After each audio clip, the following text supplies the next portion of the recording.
자, 오늘 이 시간에는 누가복음 17장 11절에서 19절의 말씀을 중심으로 해서 그 아홉은 어디 있느냐라는 제목으로 은혜를 나누고자 합니다.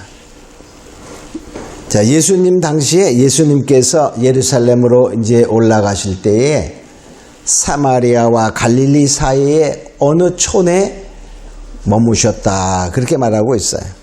그 촌을 지나갈 때에 열문둥병 환자가 주님께 나와서 소리쳐 외칩니다. 예수님, 우리를 긍휼히 여겨주시옵소서. 우리를 불쌍히 여기시고 고쳐주세요 라고 애원하는 모습을 보게 됩니다. 그런데 예수님께서 그 소리의 부르짖음을 듣고 제사장에 가서 너의 몸을 보이라, 이렇게 말씀을 하셔요. 제사장에 가서 내 몸을 보여라, 그런 말은 문둥병에 걸리면 이제 그 문둥병의 환자들은 같이 살 수가 없어요, 사람들하고. 그래서 멀리 격리되어서 따로 살게 됩니다.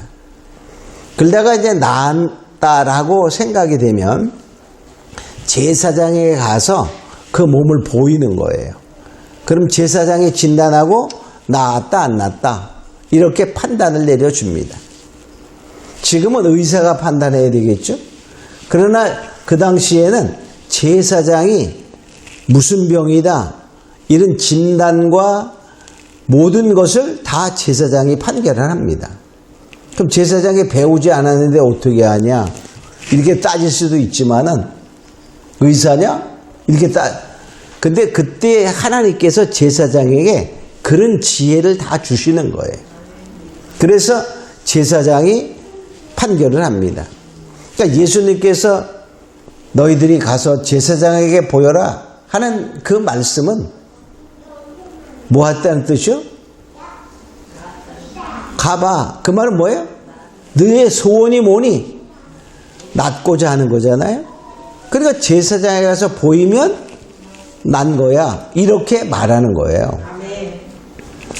자, 그럴 때 그들이 이제 제사장에게로 달려가기를 시작합니다. 근데 가다가 나았다, 이렇게 말해요. 가다가 났어요. 얼마나 신났겠어요, 그죠? 근데 그 가다가 나은 10사람의 문둥병 중에 다들 아마 집으로 돌아갔는지 어디로 갔는지 하여튼 가고 한 사람만 주님께 돌아왔어요. 그래서 하나님께 영광을 돌렸다, 그런 말은 하나님이 나를 고쳤다라고 선포하며 하나님의 그 역사하심을 알리는 거예요. 자, 그리고 예수님께 와서 앞에 꿇어 엎드리며 말하기를 너무너무 감사합니다. 그 살해했다 그러는데 뭘 살해했는지는 잘 모르겠어요. 문둥병자가 뭐 갖고 있는 게 뭐 있었을까요? 그러나 자기가 가지고 있는 그거 중에 가장 귀하다고 생각하는 것을 아마 주님께 드렸는지 몰라요. 그런데 살해하고 그게 없었으면 마음으로 하나님께 감사한, 예수님께 감사한 것을 표현했다라고 볼 수 있어요. 살해했다 그런 말은 아주 기쁨과 감격의 마음으로 감사하는 것을 말하는 거예요. 자, 그랬을 때 주님이 하신 말씀이 10명이 다 나음받지 않았느냐. 주님은 다 알아, 10명이 다 나은 것을. 그런데 9명은 어디 갔니? 어찌 너 하나만 왔니? 이렇게 말씀하시는 그 모습을 보게 됩니다. 그래서 그 9은 어디 갔느냐, 어디 있느냐 라고 주님이 물으시는 그러한 모습인 것입니다. 이 문둥병은요, 오늘날로 보면, 근데 성경에 보면 문둥병의 이야기가 많이 나와요. 왜 문둥병의 이야기가 많이 나올까? 특별히 우리가 생각해 보면요, 거기엔 영적인 의미가 깊다는 걸 알 수 있어요. 자, 성경이 전체적으로 우리에게 말하고 예수님이 이 세상에 오셔서 십자가에 죽으신 이유가 무엇이죠? 우리의 죄 문제를 해결하는 거예요. 문둥병과 죄와는 그 의미가 상당히 같음을 알 수 있어요. 문둥병은 첫 번에는 잘 못 느낀다는 거야. 그죠? 그래서 모르고 3년. 그러잖아요. 모르고 3년. 그러니까 걸렸는지 안 걸렸는지 모르고 3년 간다는 거예요. 그러다가 문둥병의 증상이 나타나면 자기만 알고 3년. 자기만 알고 3년. 그러니까 자기는 느껴지는데 다른 사람은 모르는 거예요. 그래도. 자기도 모르게 3년. 자기만 알고 3년. 그리고 또 3년이 가야 이제 다른 사람이 아는 거예요. 그러니까 그만큼 뭐야? 우리가 알기가 어렵다는 거야. 우리도 그렇잖아요. 죄 문제도 그래. 보통 사람들이 좀 착하게 살면 다 죄 없다라고 생각하는 거예요. 그죠? 내가 무슨 죄가 있다고 그러는 거야?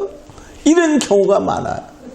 그러나 하나님은 의인은 없나니 하나도 없다. 다 죄 가운데 있다라고 말하는 거야. 근데 우리가 죄에 대해서 무디다는 거야. 무디다는 거. 응? 모른다는 거야.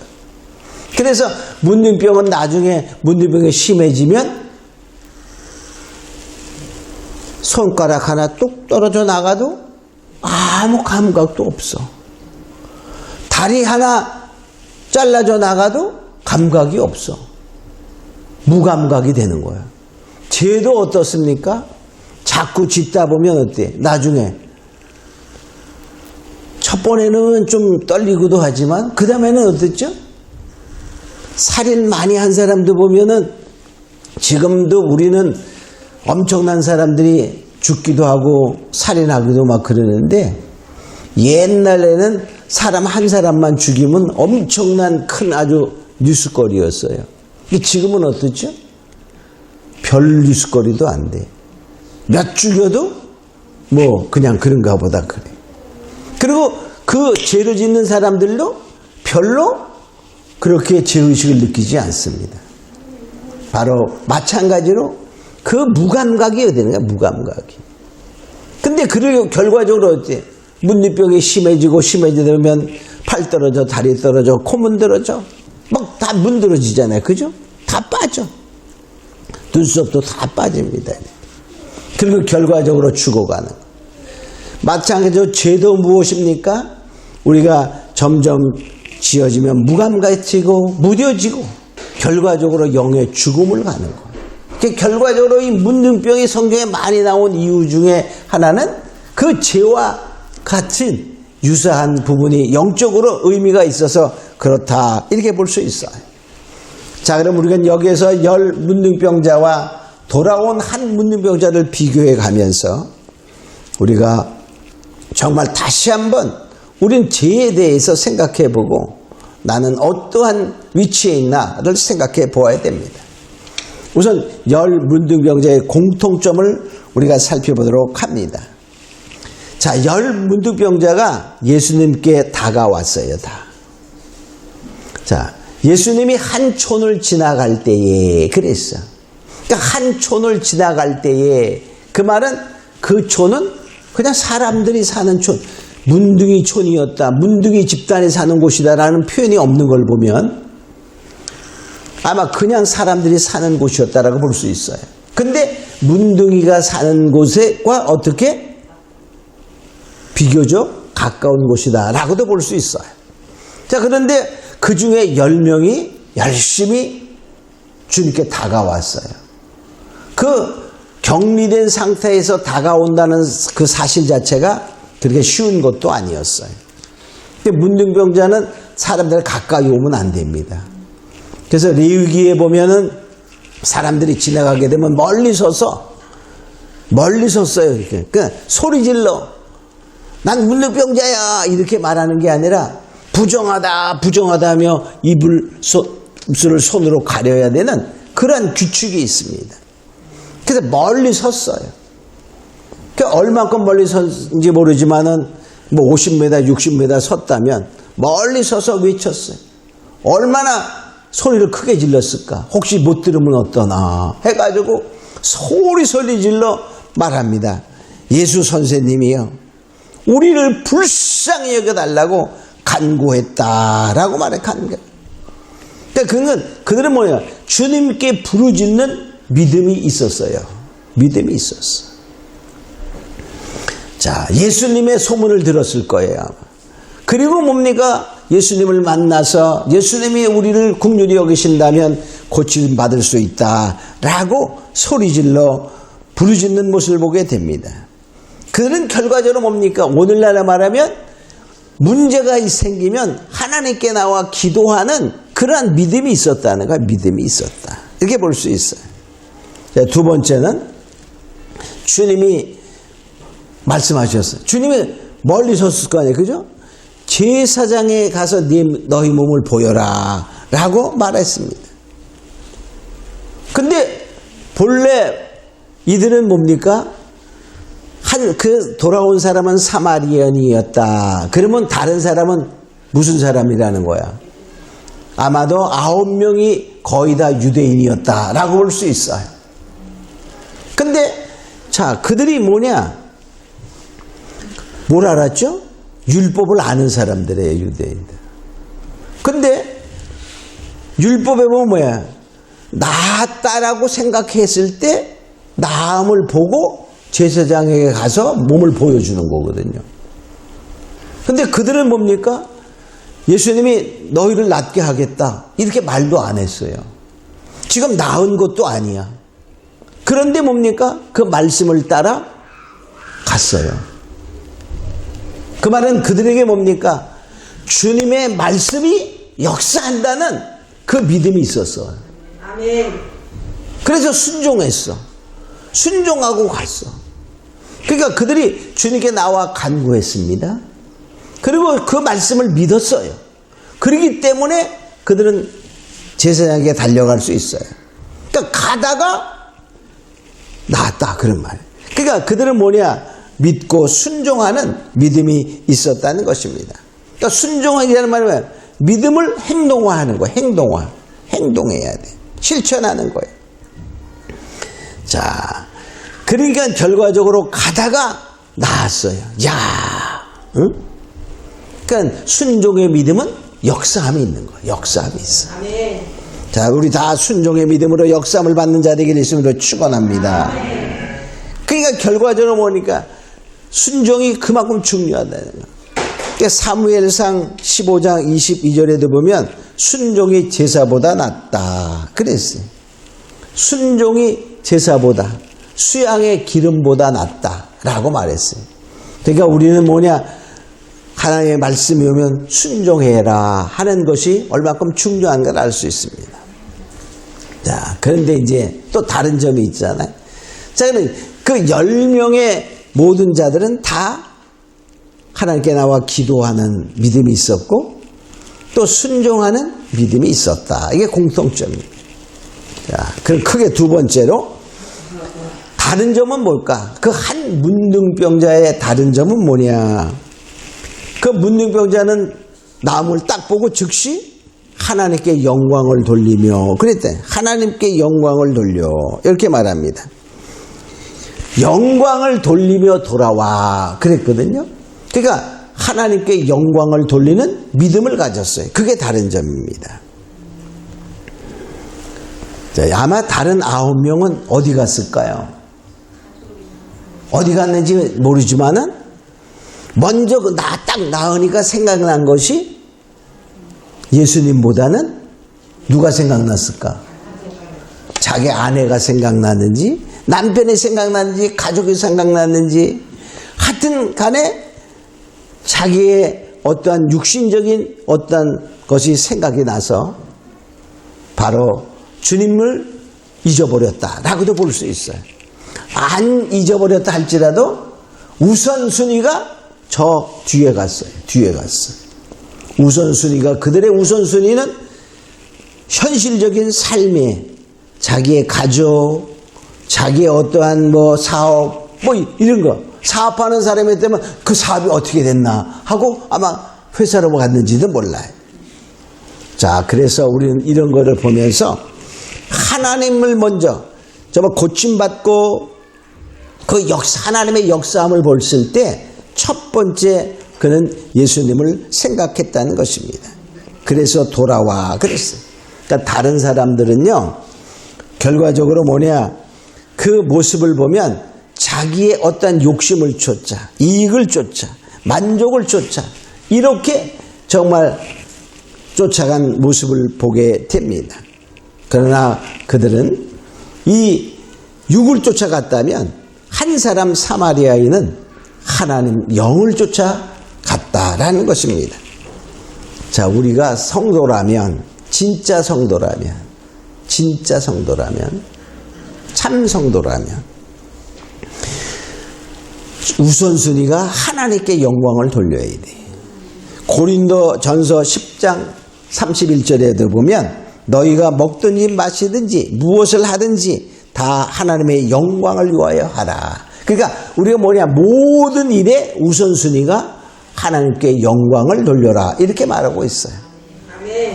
또 하나님이 성도를 창조한 목적이 있어요. 그 창조한 목적이 하나님의 영광을 위하여, 이렇게 합니다. 이사야 43장 7절에 보면 무릇 내 이름으로 일컫는 자 곧 내가 내 영광을 위하여 창조한 자를 오게 하라. 내 이름으로 일컫는 자, 하나님의 이름으로 일컫는 자가 누구죠? 성도예요. 참 성도예요. 그 하나님의 이름으로 일컫는 성도는 하나님께서 내 영광을 위하여 창조한 자다, 이렇게 말하고 있어요. 그러므로 우리가 참 성도라면 하나님의 영광을 우선 1순위로 삼아야 한다는 것입니다. 자, 두 번째로 이 사마리아 돌아온 한 문둥병자에는 감사하는 믿음이 있었어요.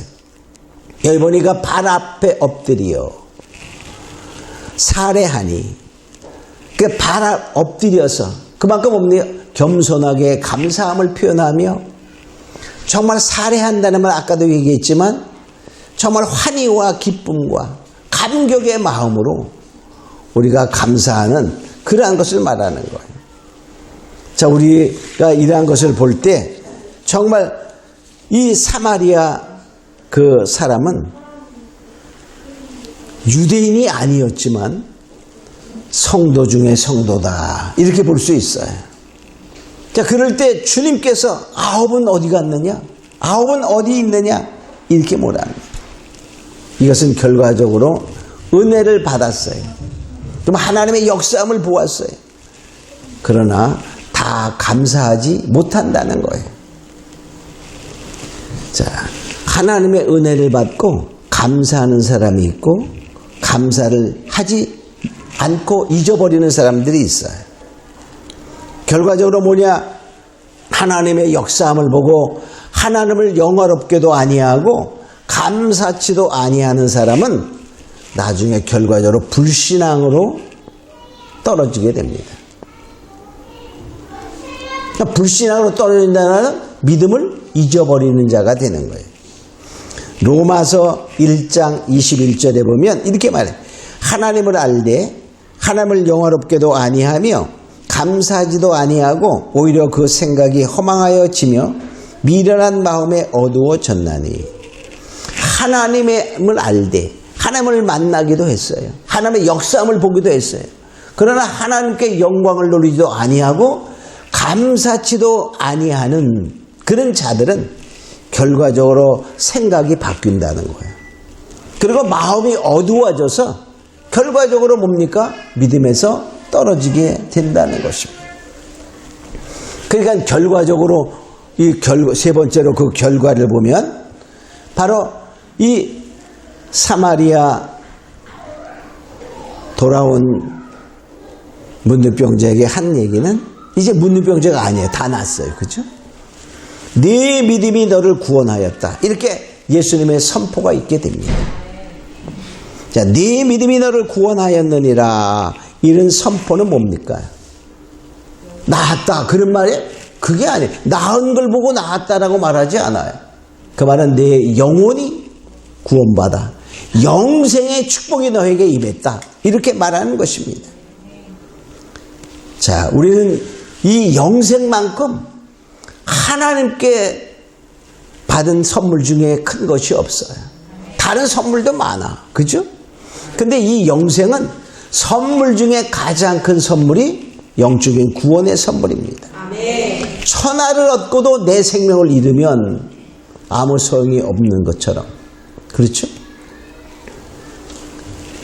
자, 우리는 뭐냐? 온 세상 것을 다 가졌다고 가정해도 내가 세상에 끝나면 아무것도 아니에요. 그죠? 근데 내가 영원히 하늘 천국에 가는 것과 영원한 멸망에 가는 둘 중 안에 하나잖아요. 그죠? 그러니까 영생을 얻는 것은 이 세상의 어떠한 것보다 더 큰 선물임을 우리가 알고, 그래서 하나님의 선물 중에 그게 이 영혼 구원은 우리의 능력과 힘으로 능으로 되는 것이 아니라 오직 하나님의 선물입니다. 그래서 에베소서 2장 8절에 보면 이렇게 말하고 있죠. 너희가 그 은혜를 인하여 믿음으로 말미암아 구원을 얻었나니 이것이 너희에게서 난 것이 아니요 하나님의 선물이라. 그래서 바로 영생은 하나님의 선물인 것입니다. 선물을 다 받는 자 되시므로 축원합니다. 근데 선물은 다 받는 게 아니에요. 그죠? 받는 사람만 받는 거야. 응? 자, 그래서 은혜를 입었다고 해서 다 감사하는 것이 아니죠. 축복을 받았다고 해서 다 또 감사하는 것이 아니야. 병 고침을 받았다고 다 감사하지 못합니다. 여기도 10명이 받았는데 1명이 했다는 거야. 그 말은 뭐죠? 아마도 우리의 구원에 이르는 길이 그렇게 쉽지 않다는 거야. 대충 보면 10% 된다는 거야. 그러니까 우리가 믿는다 하는 사람들 중에서도 뭐죠? 끝까지 정말 주님께 영생의 축복을 받는 사람들은 그리 많지 못한다. 그러니까 믿는다라고 하는 사람들 중에도 구원에 이르지 못할 수 있다는 것을 생각하고 우리가 정신을 바싹 차린 자 되기를 예수님으로 축원합니다. 우리가 은혜를 받고 나면, 그렇죠? 문제가 해결되고 나면 좀 생각이 바뀌어요. 그죠? 여러분들은 안 그러나요? 경험해봤지요? 웃는 거 보면 경험해봤을 거예요. 자, 그래서 결과적으로 뭐냐? 우리가 감사를 잊어버리거나 또는 뒤로 미뤄요. 그죠? 첫 번에 막 감격해. 야, 하나님 하셨어. 그랬다가 어떻게 내가 이제 하나님께 감사를 해야지 막 이렇게 생각했다가 잊어버리거나 나중에 이렇게 또 우선순위가 바뀐다고. 우선순위가. 그게 우선순위가 1순위가 돼야 되는데 순위를 바꿔요. 이게 바로 우리들의 신앙의 대부분의 현주소예요. 대부분의 현주소. 예수님이 그 9은 어디 있느냐 이런 말씀은요, 이렇게 생각해 볼 수 있어요. 그 간절하게 변고침 받기를 낫기를 사모하며 애원하던 그 사람들이 어디 갔니? 그 하나님을 찾는 것에 대한 잊어버림에 대한 안타까움을 표현하고, 또 내가 더 큰 선물을 준비했는데 그거를 받지 않고 그곳에 첫 번 것에 만족하고 돌아간 자들에 대한 애처로움을 표현한다라고 볼 수 있어요. 우리가 그러잖아요. 자식들에게 무엇인가 주려고 했어요. 첫 번에 1차 선물을 줬거든요. 야, 그것만 만족하고 돌아가서 안 오네 이놈이. 그러면 어떨까? 근데 그 중에 제일 비리비리한 자식이 왔어. 그러니까 2차 준비한 거를 줬어요. 그럼 다른 애들은 왜 안 왔니? 그럴 때의 그 마음은 무슨 마음입니까? 다시 또 준비되었던 것을 더 주고 싶은 그 마음이 바로 부모의 마음인 것처럼, 바로 예수님의 이 마음은 그 9은 어디 갔니? 어디 있느냐라는 그 마음 속에서 돌아오기를 간절히 원하여 더 준비된 축복을 받기를 원하는 애처로운 마음, 안타까운 마음이 그 속에 있다는 것입니다. 그걸 알았더라면 어떨까? 알았더라면 1순위에 그냥 달려가는 건 바로 그것입니다.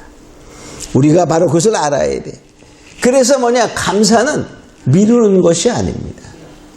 감사는 즉시로 우리가 해야 된다는 거예요. 바로 이 사마리아 그 문둥병 환자가 즉시로 돌아와 주님께 감사했을 때 더 큰 축복이 있었던 것처럼 바로 더 큰 축복은 감사를 통하여 오는 것입니다. 시편 50편 23절에 보면 이렇게 말하고 있어요. 감사로 제사를 드리는 자는 나를 영화롭게 하리니 그 행위를 옳게 하는 자에게 내가 하나님의 구원을 보이리라. 그러니까 감사하는 자에게 하나님이 영광 받으시고 그 영광의 축복을 더하게 주신다 하는 것입니다. 그러므로 우리가 감사하는 축복을 받기를 더욱 원합니다. 그래서 감사를 잊어버리거나 뒤로 미루면은 예비된 축복을 잃어버릴 수가 있어요. 그러니까 우리가 이것을 알고 이제 이것을 우리가 깨달았으니 정말 더욱 감사하는 자가 되고 하나님을 영원하고 끄는 자가 되고 지금 믿음이 있다 할지라도 그 믿음의 역사를 맛보면 더욱더 주님께 다가가는 자가 되고 정말 뒤로 미루지 말고 순종하며 즉시로 실천하는 자가 되어 예비된 하나님의 축복을 더욱더 다 누리는 우리 모두 되기를 주님으로 축원합니다.